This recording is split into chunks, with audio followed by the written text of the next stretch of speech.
Good evening and welcome to Gravitas. I'm Palki, Sharma, Upadhyay. Let's get started.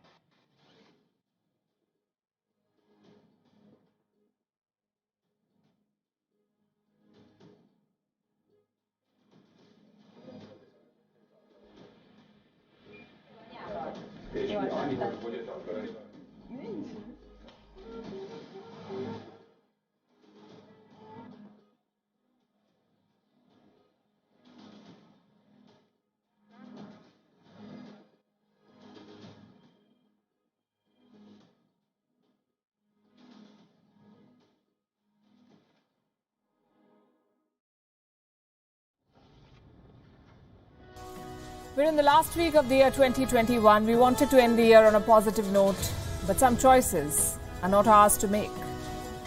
The Wuhan virus is powering another wave. The world over, the Omicron variant, which was discovered only a month back, has already reached more than 117 countries. Tens of thousands of people have been infected. More than 30 are said to have died because of Omicron. And there is a worrying trend, a worrying new trend that is emerging in the United States. Children are being infected. Remember, children are a population that have been left out of vaccination drives, especially young kids. They do not have the protection of vaccines, and now they are falling sick. The number of hospitalizations has gone up in cities like New York. In the US and the UK, health systems are struggling to cope with the surge in cases. The US alone is reporting almost 200,000 cases a day. Similar numbers coming from other parts in Europe.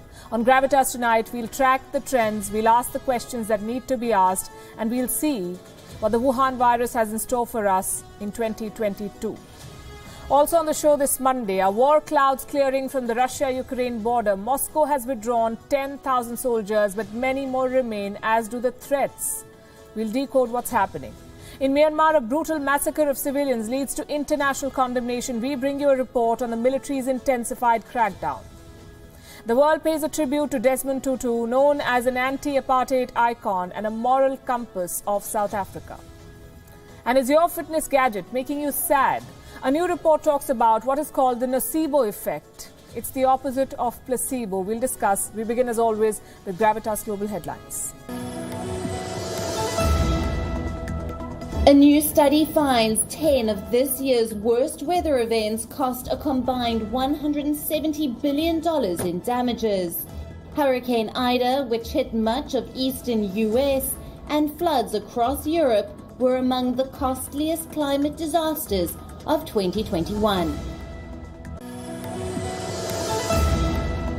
Israel intends to double the number of settlers in the occupied Golan Heights with a multi-million-dollar plan to consolidate the nation's hold over the territory. Prime Minister Naftali Bennett said that the investment was prompted by the former Trump administration's recognition of Israeli sovereignty over the region in 2019. The Biden administration has not challenged the same till now.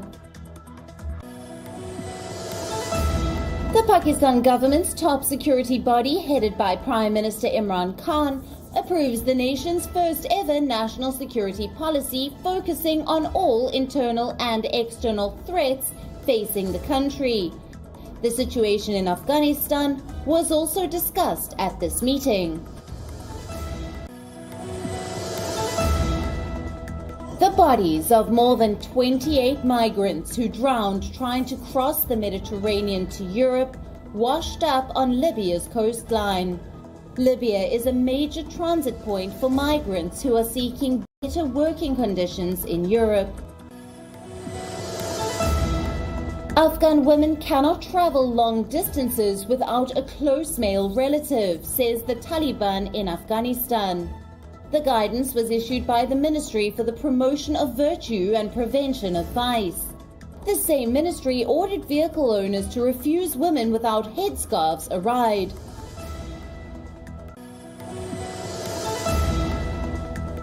Somalia's president suspends the prime minister for suspected corruption, sparking accusations of an indirect coup amid a feud that has seen both leaders level allegations over the holding up of elections.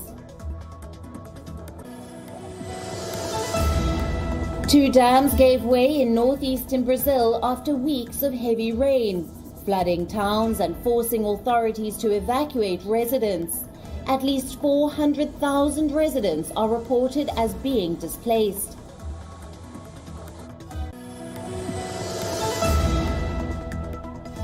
Spider-Man: No Way Home became the first pandemic-era movie to cross the $1 billion mark at the global box office.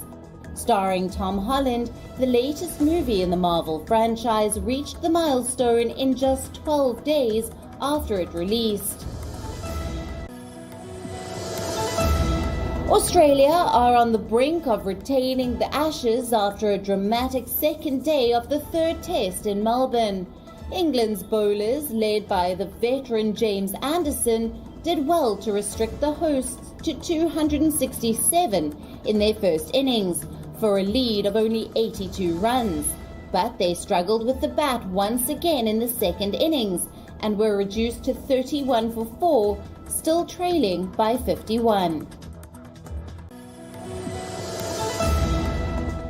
Russia's Andrei Rublev has become the fifth player to test positive for COVID-19 after appearing in an exhibition event in Abu Dhabi this month. The world number 5 has been forced to delay his departure to Australia for the start of the new tennis season. Rafael Nadal, Denis Shapovalov, Olympic champion Belinda Bencic and Tunisian Ons Jabeur all tested positive after taking part in the event. In 4 days from now, we will welcome 2022. The new year is almost here. But are we ready for what's coming? There is a consistent spike in Wuhan virus cases. Omicron is a variant of serious concern now. The United States is already struggling. Hospital admissions have shot up by 4 times in New York, and it's not adult patients who are driving up these numbers, it's children. The numbers and trends are worrying. We have data on hospital admissions from 5th to 19th of December. Around half of the children admitted were below the age of 5. Remember, these people are not being vaccinated. These are children, and they're more vulnerable. And this pattern is not limited to New York. Across the U.S., 170,000 children tested positive in the last 1 week. 170,000 children. These are Wuhan virus cases. We don't know yet how many of these were of Omicron. But the trend, like I said, is worrying. Remember, the vaccines for COVID were rolled out last year, and in the last 12 odd months, countries across the world have not even managed to vaccinate all adults. Not even those countries which have surplus vaccines. Vaccine politics and fights over patents continue. In the meantime, the virus has begun targeting our children. So I come back to my question. Are we ready for what's coming in 2022? And these are the questions we like to ask. How bad are things today? How fast is Omicron spreading? Are children now the most vulnerable population? Do we need new shots for newer variants? And is Omicron going to extend the pandemic? The answers to these 5 questions will define 2022. Tonight on Gravitas, we'll discuss them. Let's begin with the latest. Question number 1. What's the global situation like?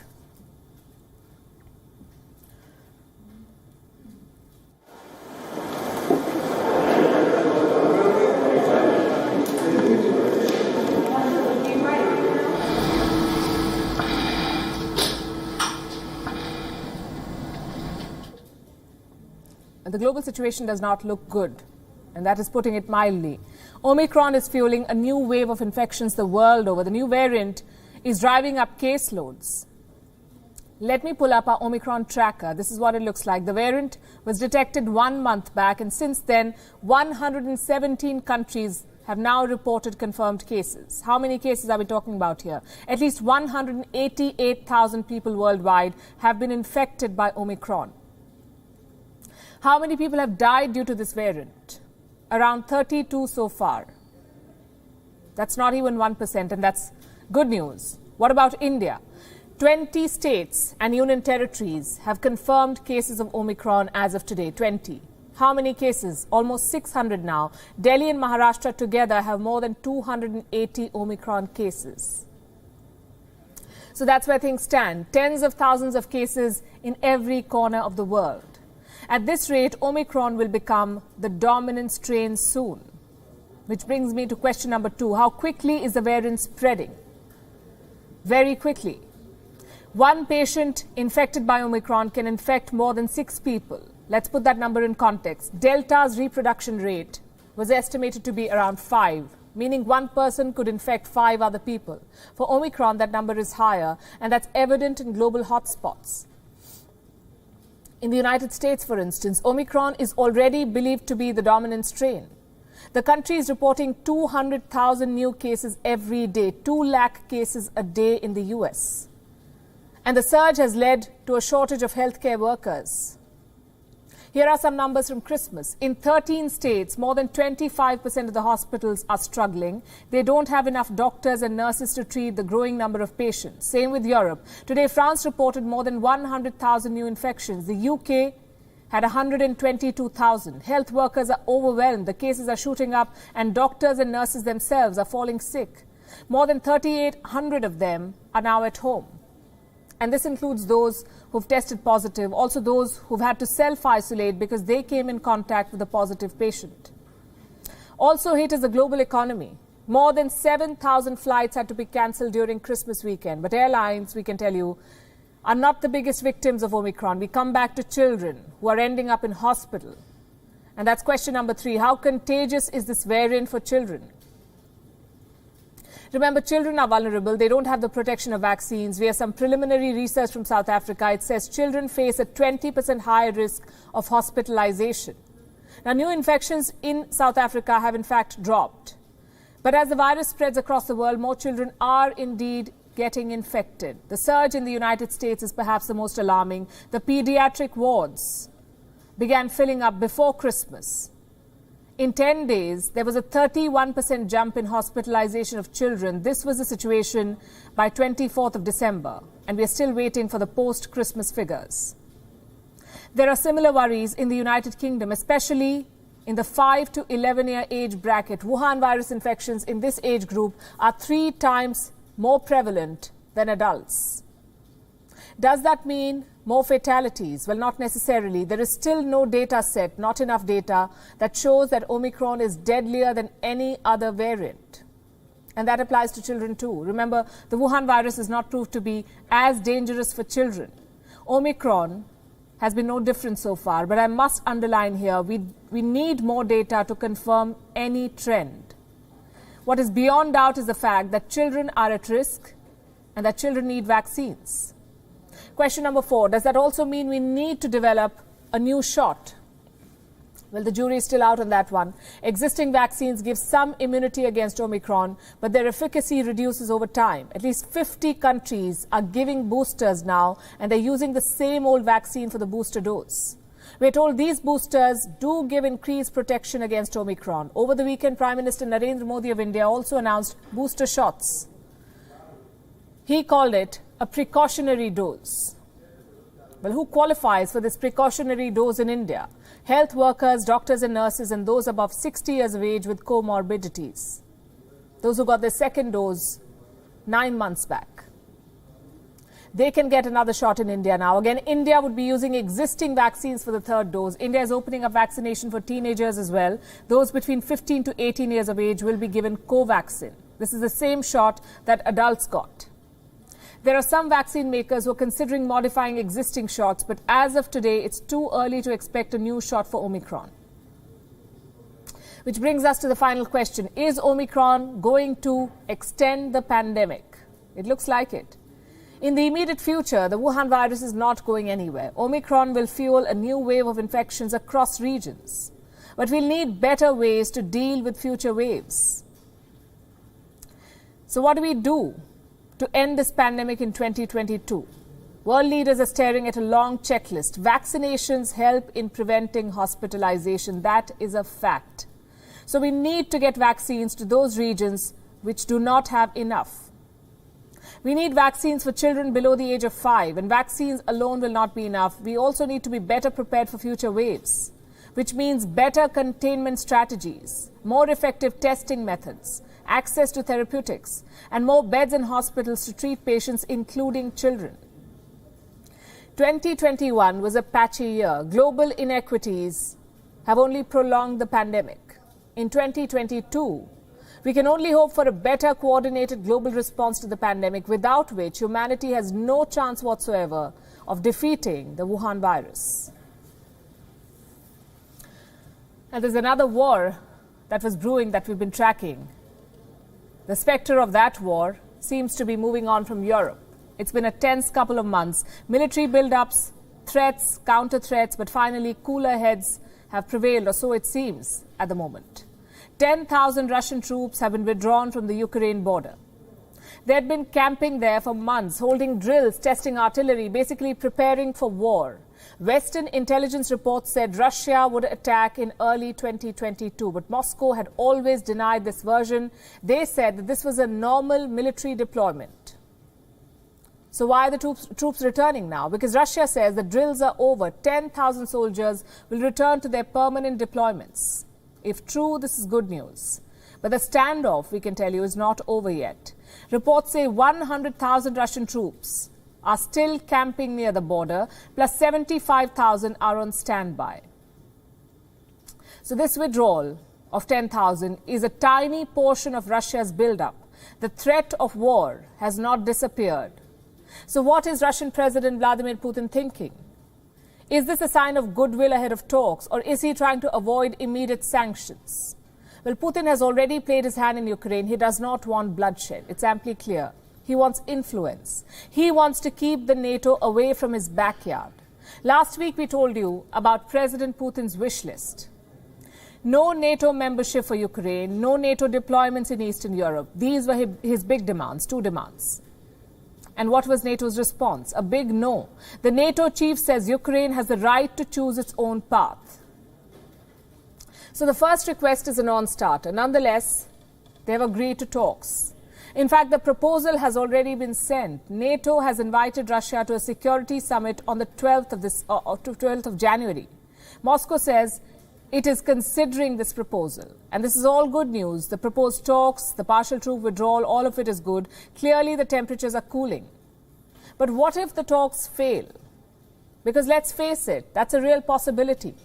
NATO has already rejected Russia's demands. Washington is talking about massive sanctions. So these talks are just a stopgap, a temporary fix for the West. If they fail, we're back to square one or worse. NATO has already deployed multinational battalions in Eastern Europe. The next step could be long-range artillery. And this is a deal breaker for Vladimir Putin. Remember, if NATO sends missiles to Ukraine, Russia would be vulnerable. They could hit Moscow in minutes. President Putin calls this his red line. No NATO troops, no NATO missiles in Ukraine. That's the red line for Russia. But what if the West crosses that line? What happens then? It could kick off an arms race. Moscow is threatening to deploy nuclear weapons in Europe. They also tested a hypersonic missile last week. It's called the Zircon system. These missiles can travel 9 times faster than sound. Plus, they have a 1,000-kilometer range. President Putin claims this missile is unrivaled. Even the US has not perfected hypersonic technology. So coming back to our first question, what is Russian President Vladimir Putin thinking? What does he want? He's pulling back 10,000 soldiers. At the same time, he's testing cutting-edge missiles. Is there any method to this madness? Putin realizes that his demands are unlikely to be met. Most of his security guarantees are a non-starter, so he wants to keep applying pressure, keep the spectre of war alive. At the same time, invasion is not really an option for him. This Ukraine, remember, is not the Ukraine of 2014. Any attack will be met with stiff resistance. There will be lives lost on both sides, plus there will be sanctions. President Putin can sell an aggressive foreign policy to his people. In fact, the Russian people love it. What he cannot sell is this, the death of Russian soldiers and crippling Western sanctions. So marching into war is not an option for Moscow. And NATO understands this. hence the outright rejection of Putin's demands. The West is hoping for a de-escalation without giving up too much. The question is, will Russia agree? Only the new year will tell us. Now, on the 24th of December, as the world was preparing for Christmas, a dreadful carnage unfolded in Myanmar, a horrific killing of women and children led by Myanmar's military junta. By all accounts, it was a barbaric attack. It took place in the town of Hapruso. This is located in the eastern state of Kaya. The state borders Thailand. It's a transit route for many refugees fleeing the country. Photos and footage that have emerged from this site are disturbing, to say the least. They show charred bodies of more than 35 people lying inside 3 burnt-out vehicles. Who were these people and why were they killed? The answers depend on whom you ask. The junta says these people were terrorists, that they were carrying arms and ammunition, that they did not stop for inspection. So they came under fire and were killed in an encounter. This is the military's version.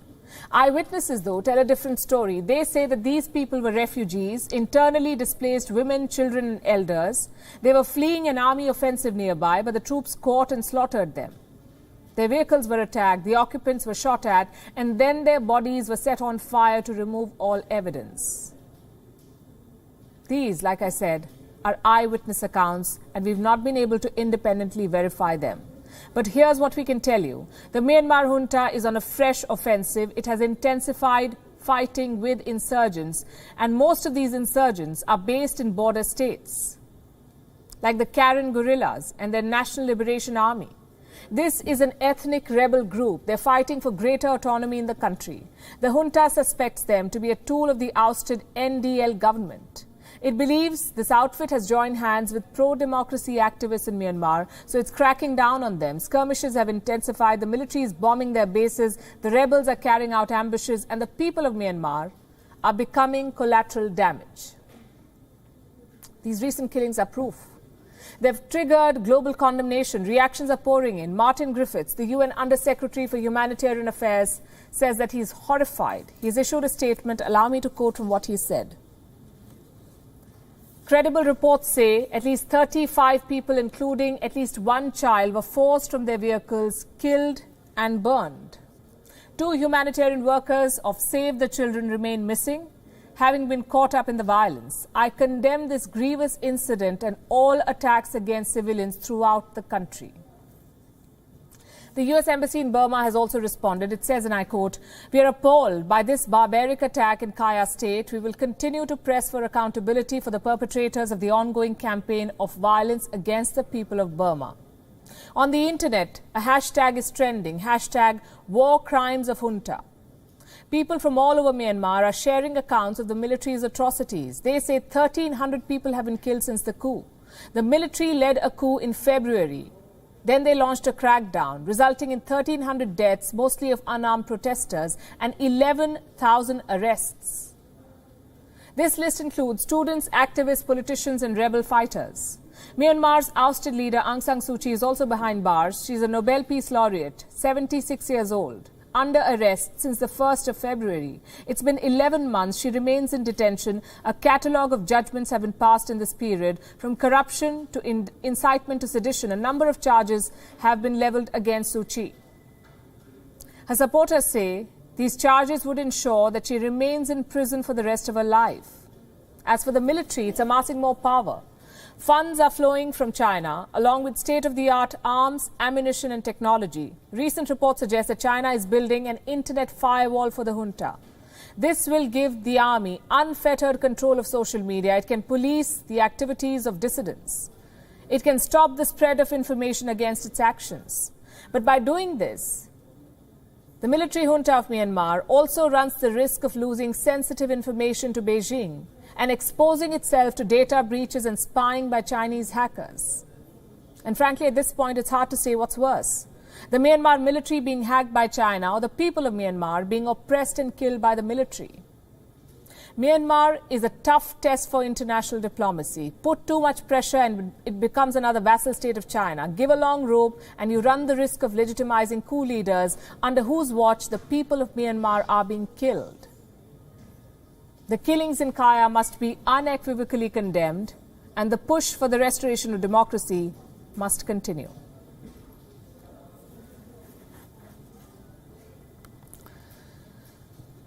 Let's talk about Sri Lanka now. The Rajapaksa government has come up with a bizarre rule. Foreigners will now need a security clearance to marry a Sri Lankan.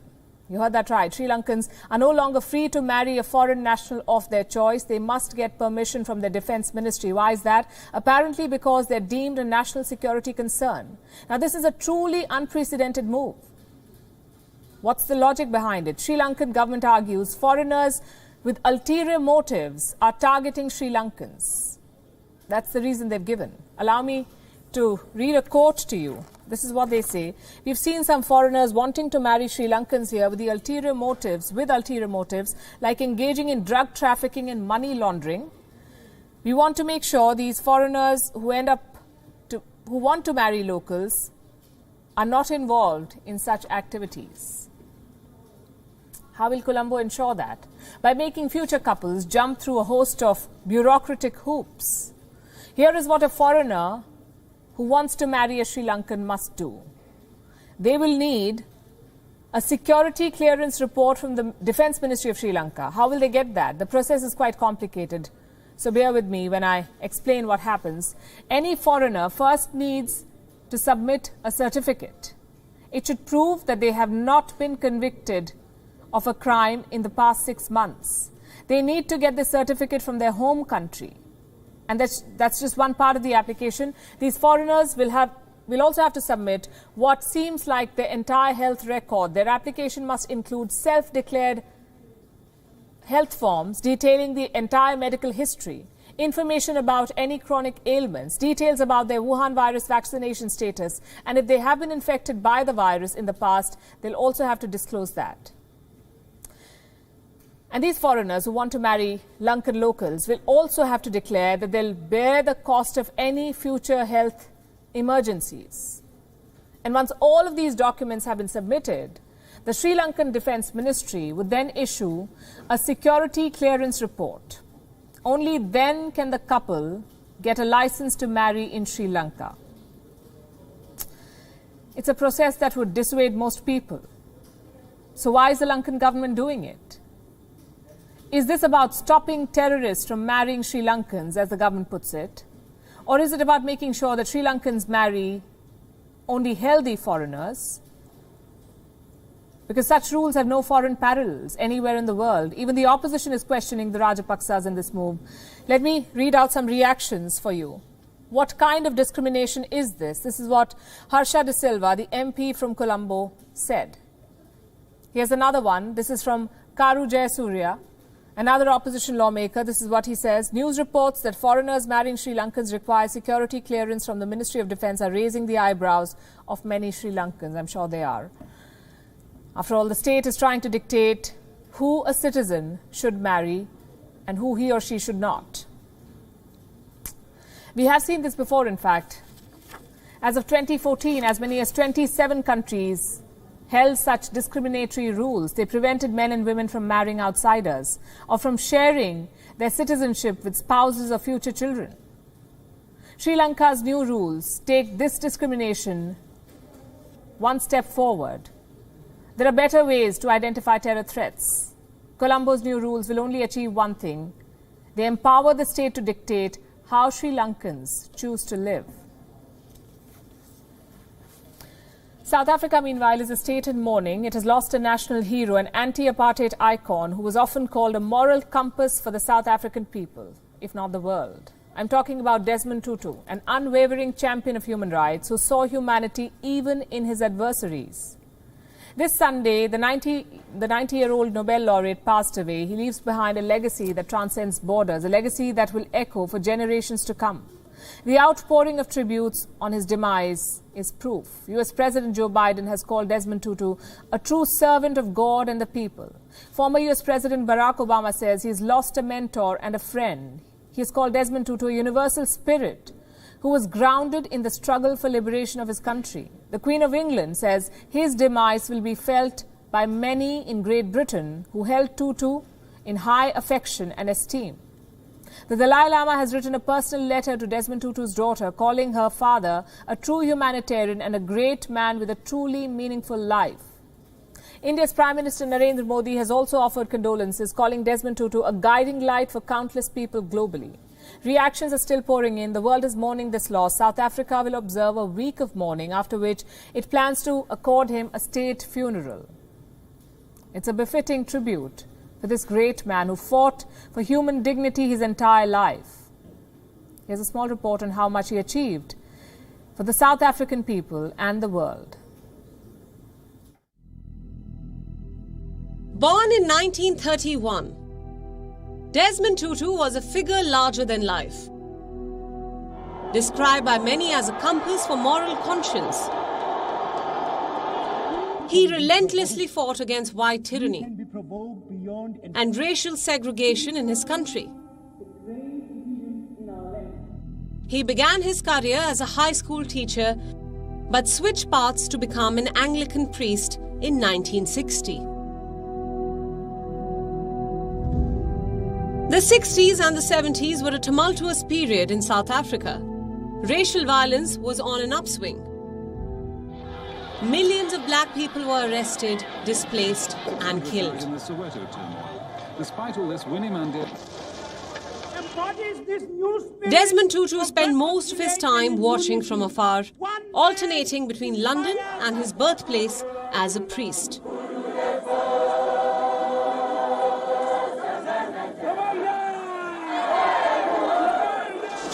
But as the South African government became increasingly oppressive, Desmond Tutu became increasingly outspoken. Our march to freedom!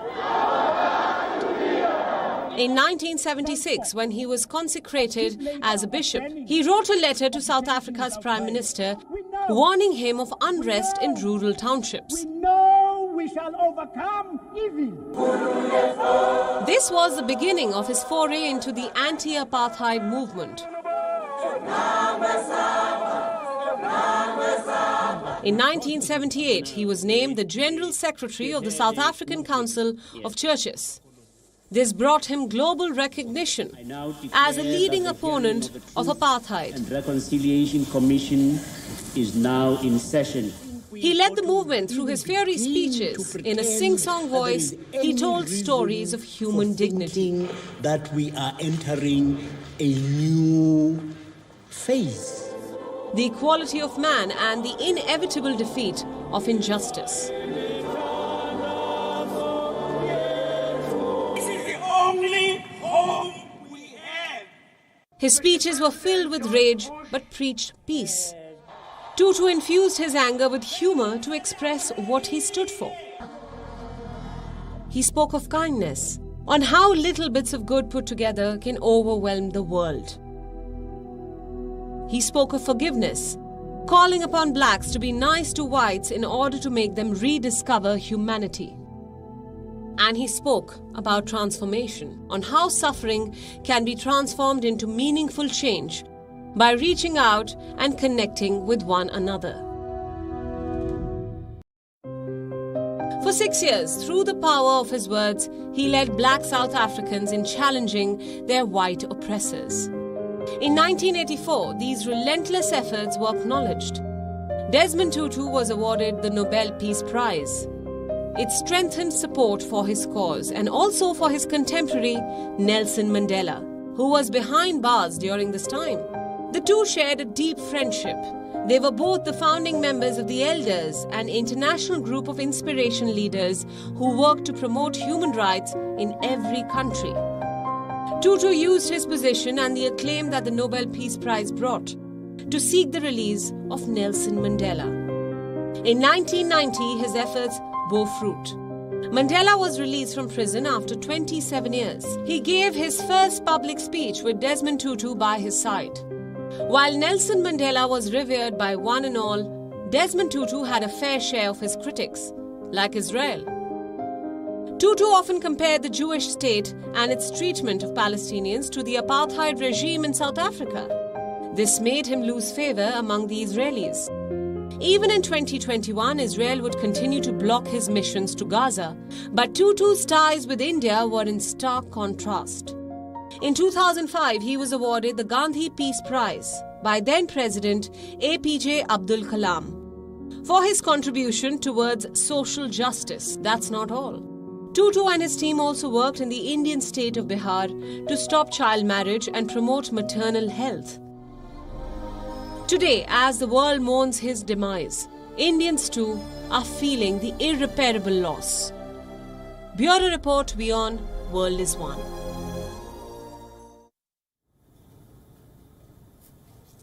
Let's talk about space now. Over the weekend, humanity took a major leap to decode the secrets of our universe. NASA launched a historic mission. The world's largest and most powerful telescope has left planet Earth.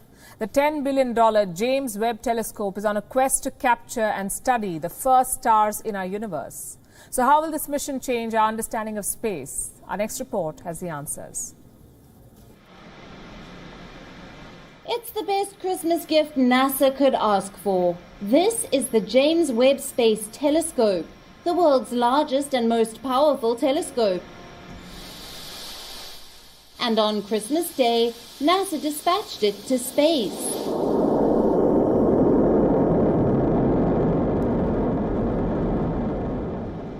It took more than 30 years for NASA to develop this telescope, making it one of the most anticipated missions in its history. The telescope is a successor to the iconic Hubble Space Telescope. It was built at a cost of $10 billion, and its mission is quite ambitious. Once deployed in space, the James Webb Space Telescope will work like a time machine. It will scan millions of stars inside our galaxy and beyond, and try to figure out how our galaxy came into being. You all have just been incredible.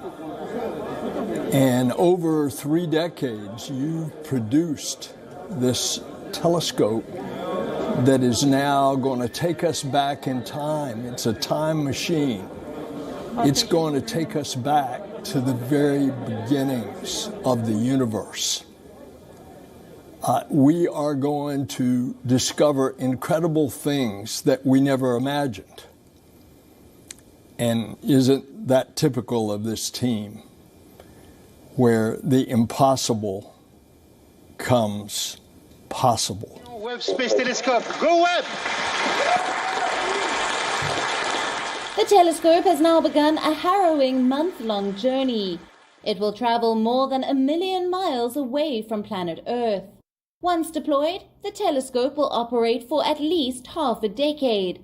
During this time, it will study the first set of stars that came into existence in the universe.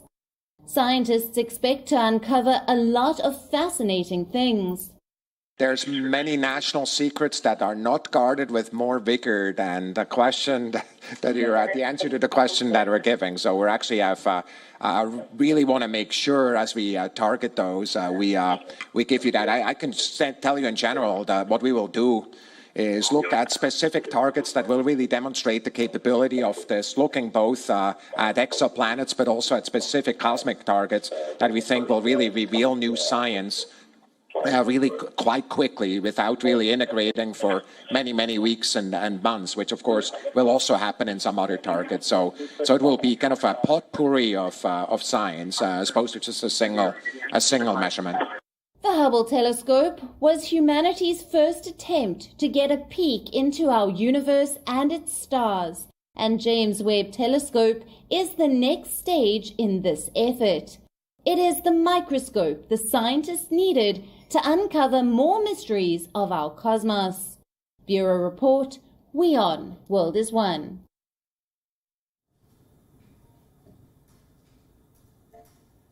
Do you remember Paul the Octopus? He was the real star of the 2010 FIFA World Cup. He predicted 8 matches, got all of them right, including the final. But his success got him some bad press too. Iran's former president called him a symbol of Western decadence and decay. Well, I don't know about that. But Paul was more than just an animal in a glass box. He had fans. He seemed to enjoy the spotlight. He seemed to enjoy predicting games. I know that sounds ridiculous, so let me explain. Scientists say octopuses are sentient beings. What does that mean? It means they have emotions. They can feel pain. They can be happy. They can also seek comfort. Basically, a lot like us human beings, octopuses cannot express their emotions in our language, but they can definitely feel them. With that said, here's a question. Should we be rearing octopuses for food? I'm not talking about catching them from the wild. I'm talking about commercial rearing, raising them for slaughter. It could be a reality soon. A Spanish company is all set to open the first ever octopus farm. It will produce 3,000 tons of meat every year. It will be operational by 2023, but activists are not impressed. They say sentient creatures cannot be farmed. In fact, in some places, it is illegal, like in Britain. The British Parliament amended its animal welfare bill earlier this year. What does the amendment say? It says that octopuses are sentient beings. They can feel emotions like pain and joy. But in the rest of Europe, that's not the case. Only vertebrates are recognized as sentient. In other words, if it has a spine, it is sentient. Octopuses do not fall under this category. They do not have a backbone. And we've all grown up learning the same line. Octopuses are invertebrates. But new research disputes this version. It says octopuses may not have a skeleton, but they do have a spine. They're capable of emotions. They even have dreams, just like humans. Until now, farming octopuses was never a debate. It was a rare delicacy, plus there were enough octopuses in the wild. Well, not anymore. Their numbers are falling and their price is rising. In 1950, we were catching around 35,000 tons of octopus. Today, around 350,000 tons. That's 10 times more in 70 years. The fact is, octopus is not a rare delicacy anymore. It's becoming common at dinner tables across the world. So how do you meet this increasing demand? The easiest trick is to farm them. Now, I understand the opposition to this move. We're talking about an animal that has feelings. Should you be growing them for dinner? I'll have to say it's a personal choice. And by the way, commercial rearing is not a new concept. We've been doing it for ages. Around 550 different species are raised in captivity around the world. 550. Many of them end up as food. If that is fine, why is octopus rearing bad? As I said, it's a tough debate, like lobsters, for instance. Researchers say lobsters can also feel pain. But do you know how they're killed? By boiling them to death. Are there other ways to do it? Yes, there are, but most chefs prefer boiling them. This is something that we can change, certainly. I don't want to get into the whole vegetarian, non-vegetarian debate here. That's for individuals to decide. Food is an individual choice. But here's what society and governments can really do. Be more compassionate. There must be strict rules for animal farming, vertebrates or not. I'm talking about good living conditions and proper food. That's the least that we owe to these animals. And remember, it's a multi-billion-dollar industry. Surely they can spare some money for compassion. Going forward, we will need such strict rules. Animal populations are falling in the wild. Without rearing, we will soon run out of exotic meat. And I can give you examples, like frog legs. The Chinese sell it. The Americans and the French buy it. It's a $40 million trade. Or snails. Rearing snails is called helsiculture. It's a popular delicacy in France. The fact is, each culture has its own exotic tastes. Sometimes the wild cannot satisfy the demand. So what do? Commercial rearing, that's what you do. The idea is to use this as an opportunity. For instance, if octopuses are to be reared, it will reduce the pressure on the wild stock. Few octopuses will be fished from the sea. Whether that happens or not really depends on government policy. We'll have to wait and see. Now, we've all heard about the placebo effect. I'm sure you have. It usually happens in clinical trials. And this is what happens. You're given a fake medicine, like a sugar pill or saline, but suddenly you start feeling better after you've taken that fake medicine. Not because the fake medicine worked, but because your body believes that you're getting the right drugs. Positive information equals positive response. That's how placebo works. Now let's talk about the opposite effect. The Nocebo Effect. In Latin, this means I shall harm, nocebo. If you get negative information, your body will also respond negatively. It's not as popular as the placebo effect. But what if I told you, you may be wearing one now? What if I told you you're wearing nocebos on your wrist? I'm talking about fitness trackers. They come in all sizes, colors, and gadgets. They know more about your body than you do. Your calorie intake, your heart rhythm, your walking pattern, everything. In fact, these devices also tell you what to do. How much distance you need to walk, how many calories you need to burn, how active you have to be. It's like a feedback machine slapped on your wrist, and in most cases, it's a blessing. If you're too busy to track your calories or your exercise, the fitness gadget will do it for you. But how much feedback is too much feedback? And here's why I ask, these trackers can sometimes be rude. Take the example of Garmin watches. One of their customers wrote this on their complaint forum. I just completed a 10K run. His average heart rate was 168. He had just completed that run. Do you know what the watch said? Quote unquote, unproductive. That's what his fitness gadget said after a 10K run, unproductive. Now, we don't know what happened next to the customer. We don't know how this algorithm really works. But we can say one thing for sure, running a 10K is no easy task. This effort needs appreciation. It needs positive reinforcement. Calling it unproductive definitely does not help. And this is just one example. Fitness gadgets have a knack for making you feel bad. Their notifications will say you're stressed or you're tired, or in this case, you're unproductive. What you did was unproductive. This negative information can affect your health, both mental and physical. Here's what one popular fitness podcaster had to say. It's about sleep for me because I will wake up and feel pretty good, and then I look at my score and sometimes it's not pretty good, and I can tell that it will actually feel worse after that. And that's precisely the issue. A steady stream of data is always good. It helps you optimize your diet or your exercise, but a steady stream of poor data will demoralize you. It will make you feel disinterested or worse. We could see this happening more often in the future. Everyone is buying a fitness tracker. It's the new fad in town. In 2020, the fitness gadget industry was worth $36 billion. By 2028, it's projected to touch $114 billion. Your health graph may be going down, but tech profits are not. All the big players have entered the fitness industry. Apple, Samsung, Amazon, they're all making money off fitness watches. Their intentions may have been good, Maybe Jeff Bezos does want you to be healthy. Fat chance, but you never know. But the results have been counterproductive for a lot of people. Instead of encouraging you to exercise more, these devices remind you of your failures. How many calories you still haven't burned, how many kilometers you haven't walked today.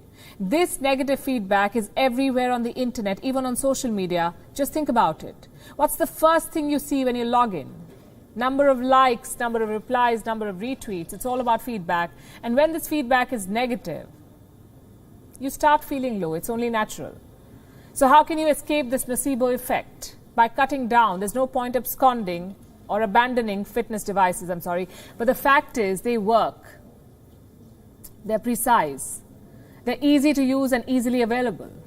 But how you use it is your decision. Do you want to keep it on 24/7? Do you want to wear it only during workouts? That's your call. The point is, if a fitness tracker is making you feel bad, it's time to rethink.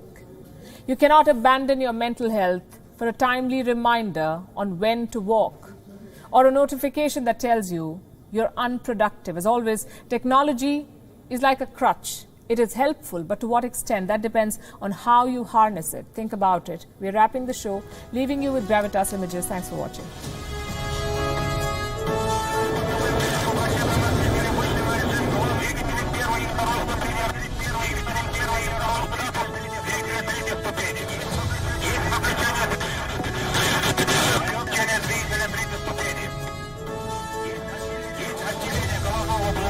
Go